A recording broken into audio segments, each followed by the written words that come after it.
It is another glorious day, and in spite of the fact that here where I'm located on this fine Saturday morning, it's a little bit gray and rainy outside, still a glorious day. It's another day that we get to be here together. So put on the brakes, grab a cup of coffee, and join the conversation because it's time for Coffee Breaks with Steve.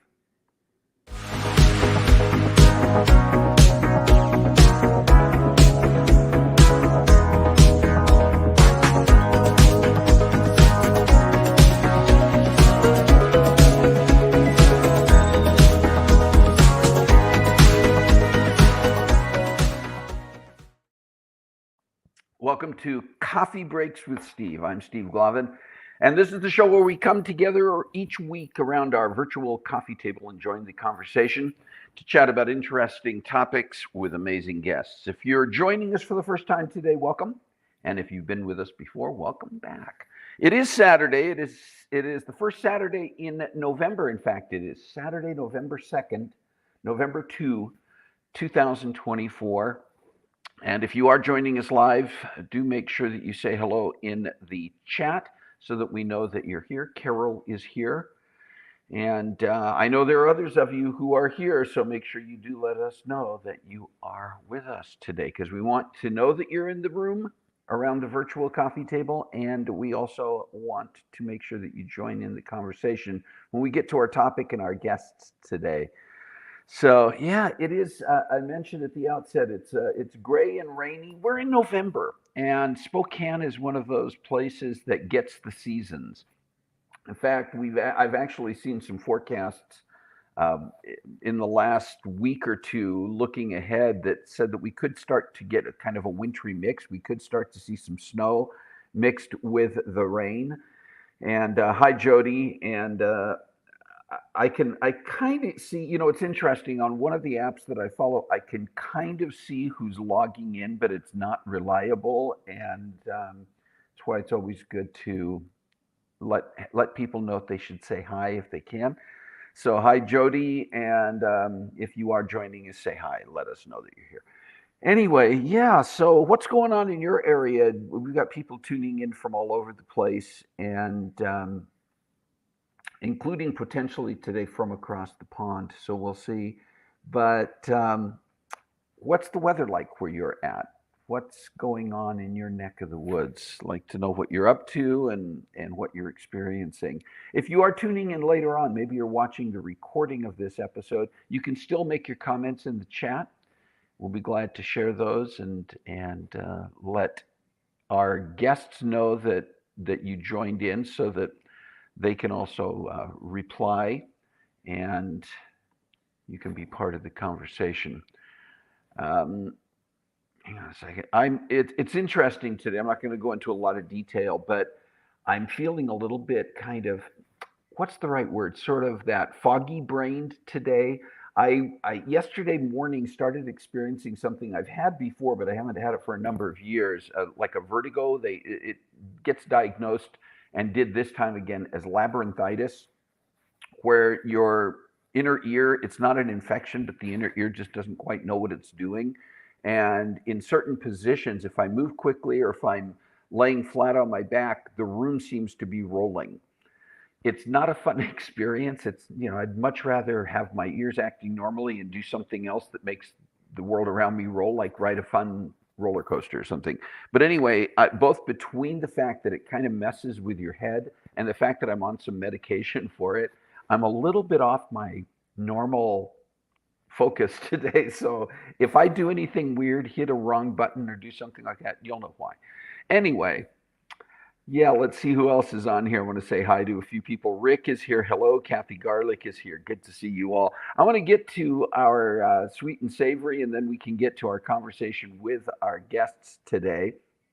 You know what happens tonight, right? In most areas of the country, there are a handful of places that do not follow this.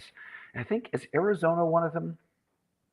Arizona, I think there are one or two states, I think Hawaii may be the other one, that do not go to daylight savings time, and so they don't have to worry about the clock going back. And there has been talk, and it's happened for a number of years, and several states I think have either voted on or just within their state legislatures passed laws that say that if the nation goes to a year-round standard time or year-round daylight savings time, whichever one they go to, that the state will follow suit. They're basically agreeing with it. I think some states have even tried to pass their own laws that just within those states they would do what a couple of states have already done, say, no, we're not messing with it anymore. Now, there's another state that has a weird situation. It's not a switch from daylight savings time to standard time or back.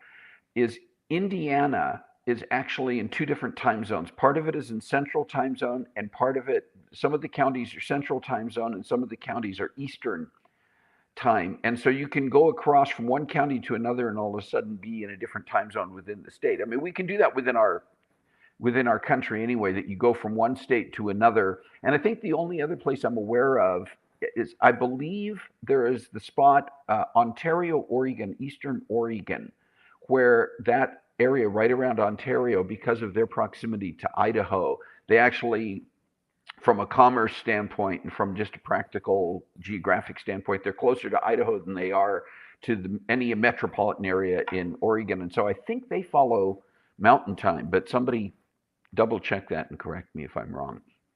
Anyway, tonight, you know what's cool? What I really appreciate is that with so many items that are connected now to the internet, things like computers and phones and a lot of even devices within the house automatically switch and will fall back tonight. I don't have to walk around the house for all of those. The problem is I have to remember which devices do not do it on their own and go find those and switch them back tonight.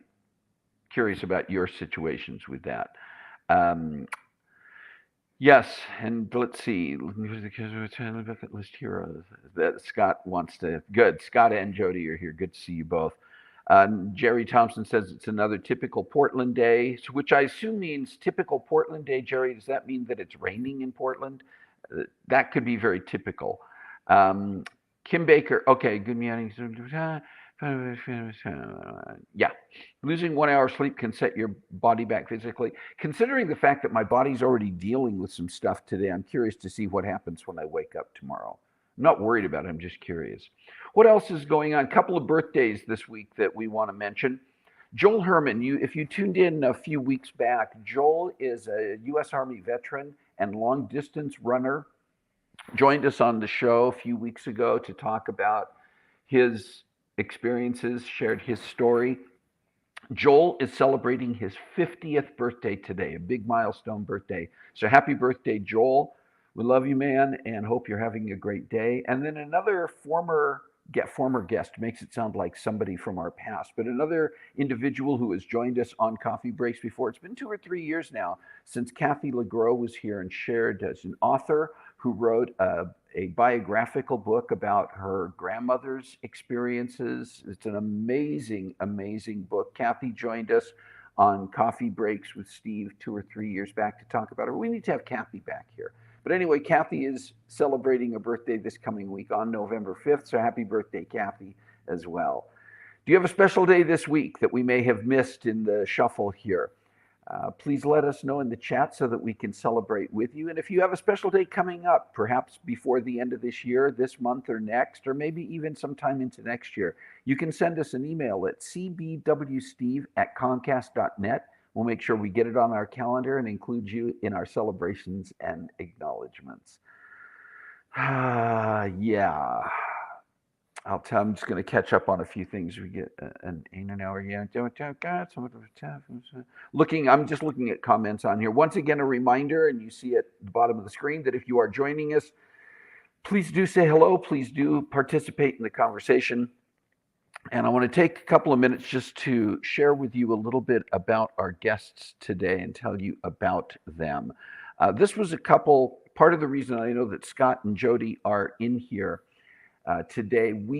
Carol and I, a few months back, it's only been now like 3 months ago. It seems, I don't know why, that time goes by so quickly. And then there are also times that I'm wondering why things seem like they happened so long ago. Anyway, can you tell that my head's a little bit foggy today? You know what that means. You do know what that means when my head gets foggy. We need more of this. All right, let me finish my thought. A few months back, 3 months ago, Carol and I had an opportunity to go to England with our dear friends Scott and Jody. And one of the things that was really key in setting the timing and the plans for that trip, that Scott was actually the one who instigated, who pushed this, is he really wanted to see a true jousting tournament. And there is a festival that takes place each year in a town in England called Arundel. And he wanted to see if we could make it to that festival and watch jousting. So we did.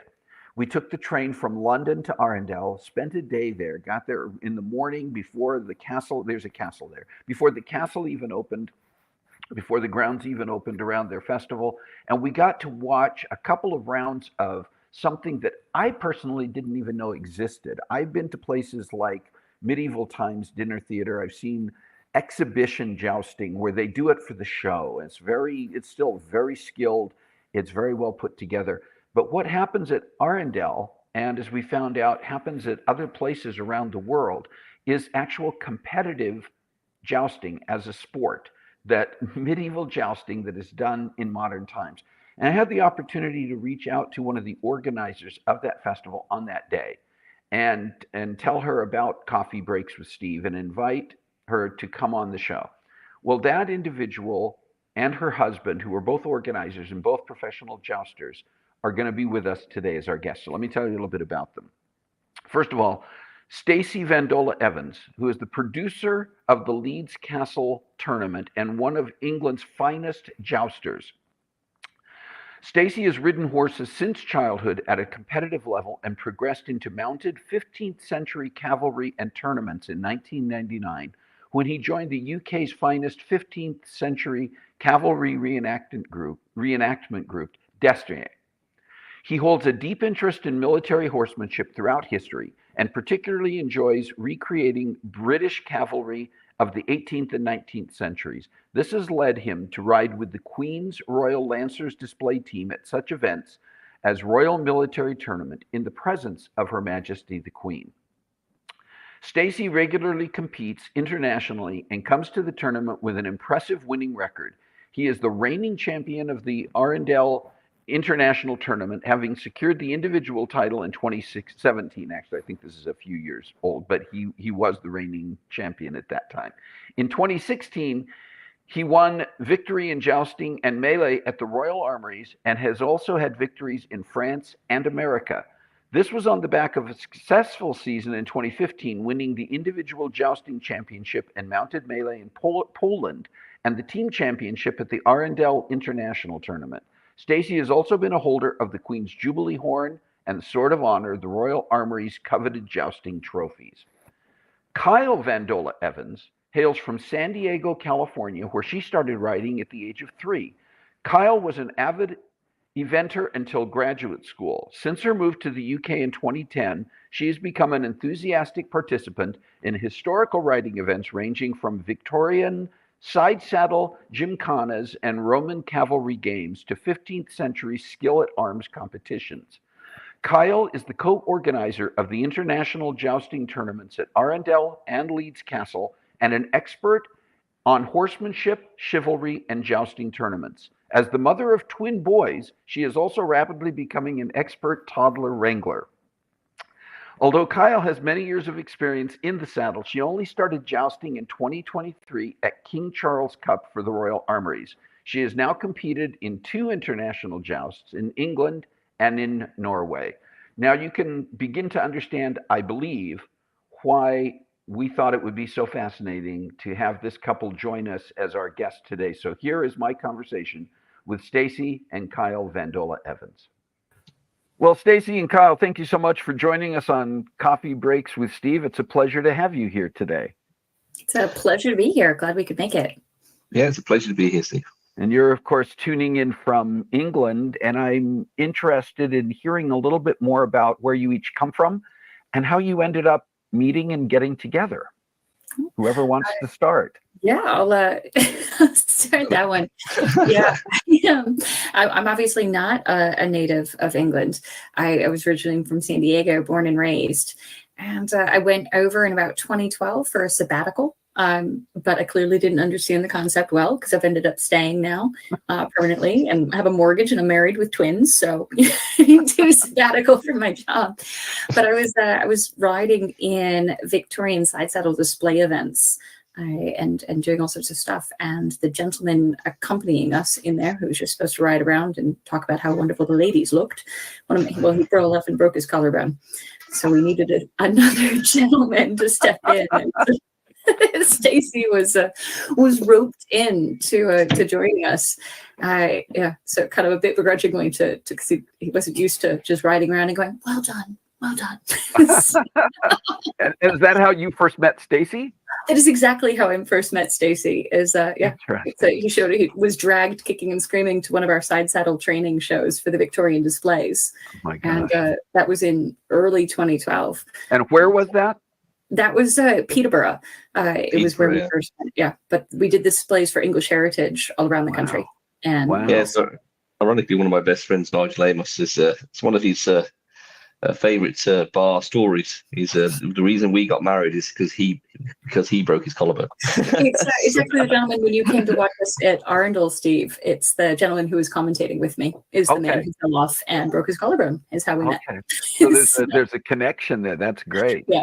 Yeah. And is that how you remember the first meeting, Stacy? Is that how you recall that you and Kyle? Do you remember first meeting Kyle and first spotting her at that event?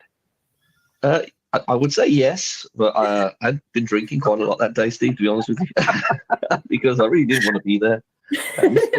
This story doesn't paint me in a good picture, so I'm probably going to breeze over the nice version. Well, Victorian riding is one thing, but the part of the reason that we wanted you to come here and talk is because you're both involved in something that I really think is unique. Now, a lot of people know about exhibition jousting. I have been to dinner theater types of performances where, and certainly there's still a tremendous amount of sport there, and there's a tremendous amount of excitement, but it's staged. And you two are involved in competitive jousting. And I'm just curious about how you got involved in that, first of all, and what elements of your background led to you finding and discovering or getting involved in jousting as a competition sport. Well, I was following Stacy's lead, so I'll let him take the first answer on this one of how he got it. So I've been jousting now since 2000, so probably about 24 years, roughly. Wow. Basically, jousting was really founded, the type of sports jousting we do today, it was really founded and pioneered out of the Royal Armouries. And then basically in 2000, English Heritage wanted to take that out onto the road, so take it outside of the Royal Armouries. And so that's what we did. And we really kind of pioneered the kind of foundations of, what it was to be to do jousting. Now, I wouldn't say it really hit the heights of what we have today back then, but it was really the foundation of basically the idea of, you get some armor, you ride towards each other, you hit each other, you need a scoring system. And we were doing shows like a lot of the shows today, but they weren't really choreographed. And that really kind of led into where we are, today. And Arundel was started probably realistically in the format it is today in around 2014, I would say. Yeah. So Kyle, then how did you end up getting, have you ever actually yourself jousted, or have you been more involved at the level of kind of organizing? Both. So I was a 3-day eventer before I left California. So I've always been a bit of an adrenaline junkie on horseback. So I've been riding since I was about 3 years old. And so when I met Stacy and he was doing a lot of these 15th century jousting shows, and there were roles for women who weren't in armor. And I thought, that'd be kind of cool. I haven't done any of that. So let's give that a go. And then I got, really sick of just sitting on the sidelines and watching everyone else joust. And they were lauded as these amazing people. And some of them can't ride to save their lives. And I've kind of always been a want to bet sort of person. So yeah. And somebody's like, you can't joust, and I kind of went, want to bet. So, yeah. And so now, I've just I've only just started my competitive jousting career. Started in, 2020? 2023, the first joust. Yeah, it's Yeah. new into competitive jousting. I've been doing training for it for a long time. So I've just started traveling now internationally for some of the tournaments, which is amazing. So it's really fun. Cool. But I'm also heavily involved in the organizing, and I always like to say that organizing jousters is like wrangling kittens. In fact, I think wrangling kittens is easier. So I do a lot of kitten wrangling. I could see that. I could kind of sense that with some of the personalities that we saw competing at Arndale. A little bit for maybe those who are uninitiated and maybe their only introduction to jousting has been through some of the exhibitions or through seeing movies like, A Knight's Tale or something. Where did jousting originate and what was its purpose? So jousting was jousting historically was around war and tournaments and, knightly prowess, lots of capturing people and ransoming them back. But when you talk about tournaments, that's a very different thing. Tournaments, as they grew for the 1400s and 1500s, became less about the combat and more about the, courtly love and, the position at court and all this types of things. So what we do today, in a sense, what we call modern day sports jousting, isn't really what they did at all. What they did wasn't scored on points. It was scored on, well, how much you liked, basically. How was your prowess in court, basically, at this point in history? And by the time you get into the Tudor period, there was still the competitiveness of hitting each other and striking each other and that whole piece. But then you kind of get into the Elizabethan period, and it kind of starts to phase out because it's not about the actual combat side of it. It's all about the theatrical side of it. They start dressing up like Arthurian knights, like the Renaissance fairs that you see today, essentially, from that point of view. And I know Carl's got her own take on this as well from an American standpoint, how she views it. Yeah. Let me start by saying we all love The Knight's Tale. We love that movie. Every single jouster, and it is a perennial favorite. We think it's amazing. Many historians think it's amazing too. And there are aspects of it that really did occur in the pageantry of the historic jousts. But it's the difference of the exhibition versus the competitive jousting, that if you go your average American, and it's how I got to know jousting was at medieval times as a kid, and how that great time at the dinner theater and then the Ren fairs, they are wonderful shows. But that's what they are. They're shows by really talented stunt people doing stuff I can't do to save my life. It's really talented, but it's not the sport of jousting. It is a wonderful display and a show, and takes a lot of talent and skill and rehearsal. And then now the modern sports jousting and the competitive aspect of it, it's really brings that sport objectiveness back into it, of the scoring system. And there's some talks of people wanting to get cameras on it, so GoPros, and so you can get that, the video replay. And trying to modernize it. And when you look at that, every point matters, and they want me to double check those scores when we're announcing them. It's not whatever. We had a great time. We had fun. And it's still a fantastic show. But talk a little bit about the rules and the scoring in competitive jousting, how that works. Okay. All right. To break it down in the most simplistic form, is that it's where you hit your opponent is what's going to get you the points, with the tip of your lance. That the very end of the coronal is just the pronged tip that's there, and if you hit to the targe or the shield, it's up there at the left hand shoulder, you'll get 3 points. If you hit the body, you get 2 points. You hit the arm, you get 1 point.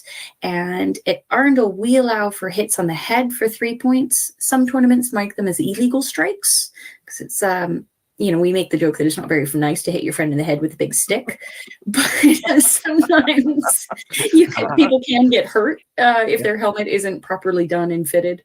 Like, you're hitting somebody with a big stick in the head, you better make sure their armor works. So, and then how much you break the lance also works in our English tournaments. If you've broken the lance more than halfway, you get an extra point, because it indicates you've hit them with enough power or force. Other tournaments just go, is it broken or not? It's an all or nothing sort of situation. So that's the basics of how the scoring is. And so it's all about accuracy. It's not about smashing your opponent out of the saddle.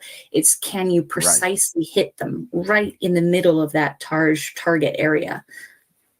And in fact, whereas, again, and I'm also a lover of the movie Knight's Tale, but whereas part of in that movie, one of the things that they make a big deal of is actually points or actually winning an opponent's horse if you knock them out of the saddle. And really in the tournaments that you are doing and organizing and supervising, that is not at all the goal. You don't want to be knocking anybody off their horse. No, not at all. These armors are they range between 8 and 25,000 pounds. So like could be up to $30,000. So it's like taking your Ferrari and then driving it into a wall. You don't really want to be doing that. And while there's competition here, I mean, et cetera, safety is a key element of everything that you're doing as well. Absolutely. Yeah. And as all of our armors, they are, when you're looking at the level of Arundel and some of the tournaments we're running, you're looking at some of the best of the best. These are people who've trained for years. They've got all the custom fit armor. We're not somebody who's decided last week they wanted to give it a go. So your armor is custom fit, made for your body. But even that, the accidents still do happen. With any sport, you still have accidents and injuries. Exactly. And it's a full contact sport. Jousting is unique in that it's one of the full contact sports where you do nothing to protect yourself. Your job is to take the hit. You just have to take it. You can't. In fact, there's a couple people and they're quite naughty. They like to roll their shoulder and dodge that and make it a little bit. It's bad sportsmanship. It's just how you're supposed to make yourself easy to hit and so your armor has to work. And there's a lot of there's a lot of nuances in jousting. Everyone thinks you basically just run towards each other and hit each other. You're like, oh, well, great, that's pretty simple. The thing is, when you're riding at some of the top tournaments in the world, you are seeing the best of the best. These people don't miss that often. So you're talking points. A single point of breakage, a single point of horsemanship, a single point of something is going to make a massive difference at this level, because it's how much strike, how hard you hit makes a big impact, and the riders are encouraged to do that. But like Carl said, it's a very psychological sport, because you don't know how hard you're going to get hit. The rider chooses in sports jousting how hard they want to hit you based on how hard they couch the lance and how hard they want to hold on to it. And some people like to strike really hard, but that has risks. Phil Leach is a classic example, one of the top jousters in the world. We're in the champion of champions at Arundel last year. In the final 4 passes, strikes super hard, drops his lance, which means he loses his breakage point. So the look on his face as he's riding down, it's just one of sheer dismay. Because he knows he's lost. At this point, he's lost. The guy going next, all he's got to do is strike the Taj. He's won, because he lost at 1 point. But that didn't happen. And Nigel calls this the Wheel of Fortune. I call it the Wheel of Horses, but because the horses are the massive part, right? The Wheel of Fortune plays a massive part, because that guy missed. That guy hasn't missed all week, 6 days of international sports days, not missed once. And yet when it counted, when it absolutely counted, when all the pressure was on and he could have won, he didn't. And that's competitive jousting. And Stacy talked about the Wheel of Horses, and the horsemanship and the horse, what horse you're on makes a huge difference, and your skill, but also the horsemanship is a great equalizer. So like all of the other equestrian events in modern sports, it's men and women compete equally, but also it's a full contact sport, which is also very unique, because there's not any other full contact sports where men and women compete equally. But the great equalizer is their horsemanship, and that you can get a smaller woman who can just ride anything and take the hit. And we have Marie Baron from France. She weighs about 130 pounds out of her armor, and she hits like a freight train, and she is a top competitor. So she can face up with some of the guys that weigh well over 200 pounds, and it's not a big deal, because it's the horse she has the ability to wrap her legs around that horse. She's a phenomenal rider, and just uses the power and force and the weight of the horse to carry through her hits. So it's kind of It's the wheel of horses. It's the horsemanship. Gail, can you ride that horse and Wow. take the punch? Yeah. We talked about at Arundel when I was there and saw it, there were teams from a variety of countries, and you've mentioned different places. Where all now is competitive jousting popular, and where are teams coming from, and where do the two of you, in your involvement with competitive jousting, where do you tour and where do you go with that? Yeah, there's around the world is the quick and easy answer. Obviously, there's teams in England. This last year at Arundel, we had teams from Portugal, France. There's also teams in Australia. Scandinavian countries have a big output. So Canada, United States. Yeah, there's all sorts of. So sports jousting has really grown in popularity. Since the Victorian period. I mean, there's this thing called the Eglinton tournament. I mean, jousting disappeared after the Elizabethan period. Yeah, okay, it just dies off. No one's interested in it. It's boring. Blah blah blah. The Victorians, being the Victorians, suddenly thought, jousting. We need to bring this back into life. So this whole thing, you can find it. It's a book called the Tournament of the Umbrella.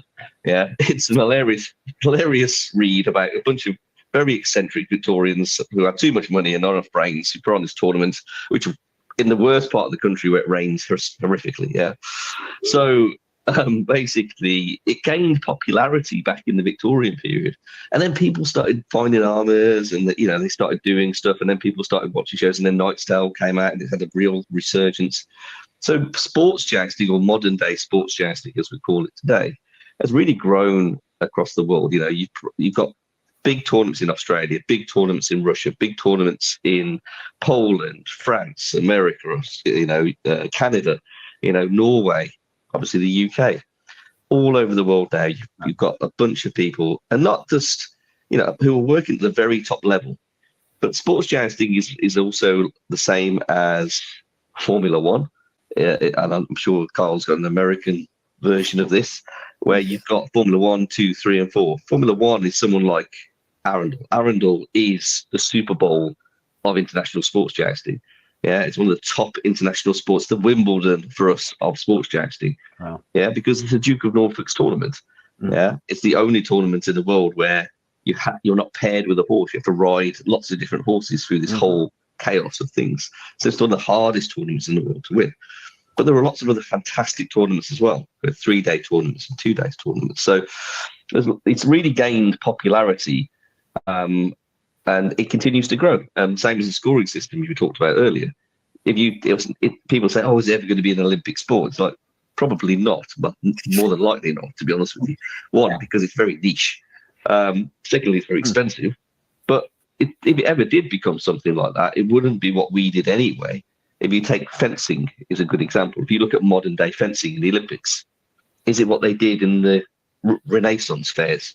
Not at all. No, they use foils and electronic scoring systems. So they just make it a completely different thing from what it is anyway, for a mass audience. And that's what it would have to become, which is fair enough. Yeah, you'd have to standardize the scoring systems. Each of the different countries have slightly different techniques and scoring styles, and different styles of lances and how they hit. So I just came back from a tournament in Norway where the lances were made in a slightly different way, and those suckers hurt. They hurt a lot more. She's got a lot of bruises. But so it's less. Although there are many different countries that have modern sports jousting, there's enough differences to prevent an Olympic event as it is currently. But I know, Stacy, you've traveled the world. We've done tournaments in Canada, Australia. I know there's tournaments starting in Russia. In Italy as well. All right, so it's always amusing when you go through when we're going through Singapore on our way to Australia, and they pulled the bag to one side, and they're like, "So what's this?" And I'm like, "Well, it's armor." And they're like, "Is it antique?" No, it's my sports equipment. And they're like, "Really? Sports equipment?" So it looks like sports equipment. It's going through immigration in Norway, similar thing. He's like, "You're here for what?" And he's looking at me. Oh no, that's me. Yeah, I know. I'm about 125 pounds soaking wet, but I'm the one doing the joust. jousting. Almost have to pull out your phone with pictures and videos just to prove to them, look, this is what happened. Yeah. All right, so no, it's yeah, it is a fun and international, but because of that, we get to meet a whole bunch of different people from around the world and different techniques and different styles. So that makes it a lot of fun. And like I say, it's a very strong community that's very well connected. I mean, people say, like, how do you organize tournaments? How do you get invited to tournaments? To be honest, it's mostly organized by the tournament directors, and there's a bunch of tournament directors around the world. I'm one of them. Carl's one of them. Andrew McKinnon's another one. You know, Mikhail Sard. You know, I could go on. You know, Pella is another one. There's lots and lots of tournament directors around the world who organize tournaments. Dimitri in Russia, as an example, and there's the guys in Canada. So yeah, it is word in its reputation that people have seen you. They've seen you scoring well. They know that you're going to be a good rider, that you're going to be safe. A lot of it is the lances. The weight of the lances are not huge, but it's not insignificant. And being able to have good lance control means that you're not going to be riding down the tilt rail, that fence in the middle, waving your lance around and being a danger to yourself and your fellow competitor. So, are you going to be a safe person to have? Are you going to be somebody we want to have at our tournament? Or are you going to be a pain in the butt to manage? Yeah. You know, you might be some of the best in the world, but if you're too high maintenance, you might not get invited to a lot of tournaments, because you have to be adaptable if you're going to travel the world to the different styles and scoring systems. And we've had some people at Arundel come phenomenal in their own country, amazing, and they just haven't adjusted to the English style and the style of the tournaments and haven't done as well. For each of you, what are your current roles and involvement in jousting tournaments? And I'm also curious, because you both have underneath your name here a label that says DPH Events Limited, and I'm curious about that and the role of that organization with the things that you do. Yeah. DPH Events Limited is the company that Stacy started. It's Destrier Pro Historical Events. So Destrier being the warhorse. All right, and that's your company that you started, years ago. A long time ago. You less gray hairs. Yeah. Not only for the competitive sports jousting tournament, but also for some of the displays, like when Stacy is dressed as St. George and has to go slay a giant cloth dragon for children's show. It's the same sort of event. So it covers that all the historical events that we do. Yeah. I mean, my main focus and also it's like, I like to go and joust at other people's tournaments. In fact, I actually don't particularly like jousting in my own tournaments, because it's like cooking and when you cook a meal and it's like everyone else is enjoying the meal and you're kind of enjoying the meal, but you're the one who did all the work to create the meal, basically. There's a lot more stress there. Yeah. So I much prefer to go and joust at other people's tournaments. But we do other things as well, like Carl was saying, just for fun. But at the competitive tournaments, we like to think Stacy does really a lot of the amazing legwork getting us to the day one of the tournament, meeting with the different clients, talking to them what they want. We hammer out the rules beforehand. We pick the competitors. Stacy does a lot of this, of vetting the different competitors with the different tournament directors around the world. So he does a phenomenal amount of work prior to the start of the tournament. And as we get closer to the tournament is when more of maybe checking the rules and am I happy with it? And I say I'm definitely checking the rules, because on day one of the tournament, it's now my job to take over and be the head judge, or as in the competitions, it's called the marshal of the field. Mm-hmm. And that's where I become judge, jury, and executioner, essentially, on the field. So the rule book is then my domain, and the physical scheduling of it. Once we've hit day one, everything up until then is absolutely Stacy does a lot of the grunt work for that. And I think it's also important that Carl, what I think is really cool as well, with Carl being the marshal, is she's also a jouster, so she gets it. No one can really understand what it's like to be in a competitive sports. When you put that helmet on, when on a horse you don't know, it's thousands of people around you, and you've got 5 passes, and every single pass is like, it's so intense. One mistake, she gets all that. And sometimes you just do, you're looking at the jouster on the horse, and you're like, why? what are you doing, man? I mean, you're spinning around in circles. Well, what are you doing? Why have you even got your lance? The guy's not even ready, though. The woman's not ready. They're over there. So it's like, what's going on? that's because you get cooked. You can cook yourself inside your own pressure Yeah. cooker of a helmet. Yeah. Yeah. And so it's I wrangle the kittens once the show starts, and some of that's the ground crew. We have a phenomenal a team around us that does a lot of the ground crew setup, because as great as we all are as jousters and riding around in costume in front of the audience, we need the people on the ground to get the arena set up for us, to physically hand the equipment up and down. A jouster can't even put on their own armor. Stacy can at least get his leg armor on without help. I do not. I need to be strapped into every bit of my armor except for the part that goes around my calves. So yeah, I need the people on the ground around me. I need my support crew. We call it kind of the formula, the pit crew. They are your pit crew. Yeah. They're the ones responsible for telling you what's going on. I have less visibility to the sides than Stacy's armor does, so I need my pit crew to tell me what's going on down the other end of the arena because I can't see it. And so, but equally, it's like, I mean, I'm a huge NFL fan. You know, Bears fan from back in the day. You know, Troy Emmett Smith. You know, they've never won anything since the like the 80s. But hey, one day we'll make a resurgence. Yeah, you have an unhealthy man crush on Aaron Rodgers, so that's and Aaron Rodgers, you know, there's so much going on there. But basically, you know, there's a whole piece around yourself as the jouster and the squire, who's your personal squire. I've just jousted with Kyle in Norway. The person on the ground, like you say, you can't see a lot. You can't. All your senses are kind of minimized. So what you've got is what you're looking at, basically.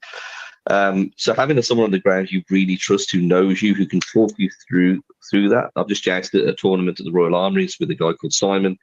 You know, Simon John, he didn't joust particularly well the first day, and that's because his son, who is his squire, wasn't there. And actually, he scored out of a maximum of 40 points on the first day, which is what I scored. He scored 10. But the second day, he did much better, and that's because his son was coaching him. He's like, Dad, listen, don't hunt for it. Listen, lance up, bang, bang, bang. You need that kind of pit crew, which is what you get with the quarterback and their personal coach on the sidelines in the NFL or whatever. So yeah. Yeah. So, It is a fascinating sport, and my hope is that by bringing attention to this, more people perhaps in various parts of the world who tune in will consider looking up where they might find some competitive jousting in their areas. So Stacy and Kyle, thank you so much for taking the time to join us here on Coffee Breaks with Steve. Thank you so much for bringing to light this amazing sport. I know that I was impressed, fascinated, and very much enjoyed seeing it when we were in Arndale. And I look forward to finding it again, whether it's back in England or in my own neck of the woods. So take care of yourselves and good luck to you. Thank you very much. Lovely to chat with you.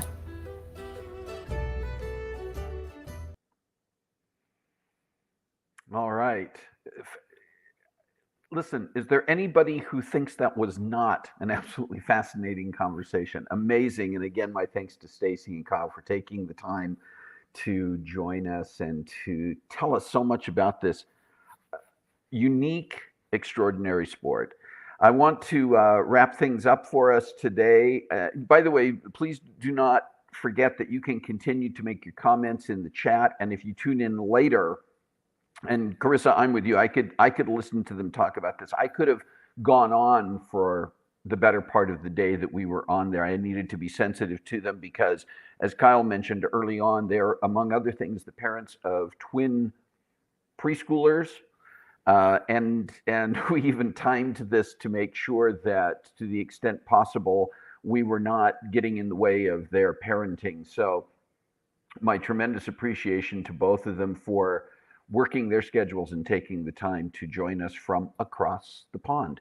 But again, if you were tuning in later, you can go ahead and make your comments either on Facebook or YouTube. And we will make sure that at the proper time when Kyle and Stacy, they had an event that they were doing today, I know. So we're unsure if they were even going to be able to tune in to join us, but they'll have the opportunity to come in here later. I want to tell you a little bit about what's coming up in the next few weeks. We have an exciting array of guests. We're actually scheduling guests through the remainder of 2024 and into 2025 already, but just want to share with you a little bit of what's coming up just in the next few weeks in the month of November. First of all, next week, Melanie Sadek, who is the president of a humane society in California, is going to be joining us to talk about her love of animals, how she got involved in doing this, and the importance of all of us in the public being aware of the needs of these organizations and of taking care of not only each other, but our four-legged friends. Some of them actually don't even have legs, and some anyway. We're going to be talking to Melanie. And then in 2 weeks, November 16th, is a very, very, very, very, how many varies can I put in here? Very special episode. It is our, you ready for this word? Semi-quincentennial episode. We're hitting episode number 250 in 2 weeks, and we have some special things planned. We're gonna wait to let you know about them when we get there, but we have got some very special things planned for that 250th episode. So please set it on your schedules to tune in for that. And then in 3 weeks, on November 23rd, we're going to be meeting with a lady who is a professional, high-level orchestra conductor, symphony orchestra conductor, Lara Weber.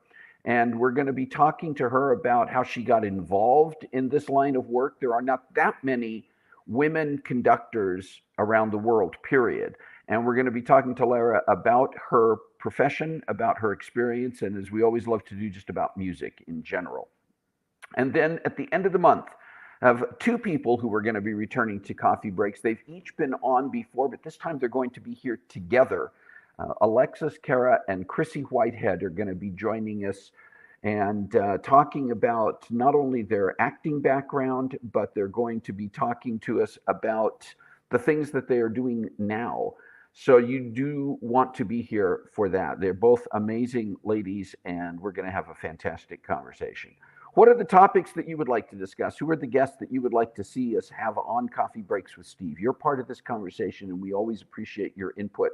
Please send us an email at cbwsteve@comcast.net with your ideas, and we will do our very best to follow up and make sure that we are looking into the topics and the guests that you suggest for us. As you can see, listen, we're always looking for those interesting stories, and we're always looking for the most amazing people to share those stories. So please, please let us know. And one more thing, I wanted to mention this. We've been on the air now for 5.5 years, 248 episodes to date. 118 of those episodes have been with guests on with me, so it's not just me rambling, and 86 different people over the course of that time have joined us. The reason that 86 is not the same as the 118 is we have had people come back and join us again, and in some cases again and again.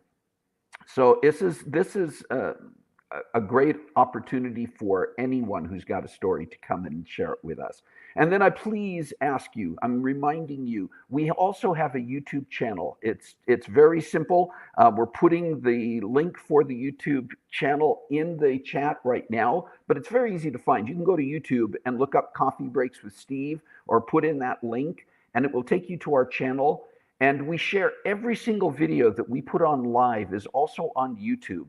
And that's the place that we can most easily reach out to people anywhere in the world. More people tune into YouTube than are on Facebook. And so for people to come in and hear these stories, can you imagine with jousting taking off the way it is and the way it has been over the last couple of decades around the world, for more people to learn about competitive jousting and to be able to find where it may be taking place in their area? And so many amazing stories. If you're not already subscribed to our channel, would you go there after the show and click to become a subscriber and click on some of the videos, watch them. If you missed some videos in the past and you want to watch some of our episodes and meet some of our guests, you can go there and do that. But if you have already subscribed to our channel, would you please take that link, send out your own emails to your friends, to your family member, to your colleagues, and let them know why you think they should be tuning into, subscribing to Coffee Breaks with Steve and tuning in. Not about me. It's about these stories. It's about these guests and all the things that you also find most fascinating about this show. Thank you for tuning in today.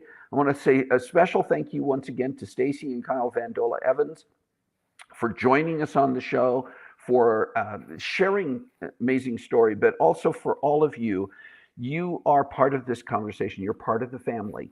And also just a reminder, in the States, if you're tuning in from the United States, we have an election coming up in just a handful of days this coming week. And that's one of the ways that you can make a difference. Please make sure that if you are not registered to vote, and you can vote at the last minute, you can register at the last minute in your state, do so and cast your vote. and be a part of the important decisions that need to be made. And I just also want to remind you that in addition to voting, we all have things that we are passionate about. We all have things that are meaningful to us. So please find a way to make a difference in your world this week. God bless you. Have a great week. We'll see you next time on Coffee Break.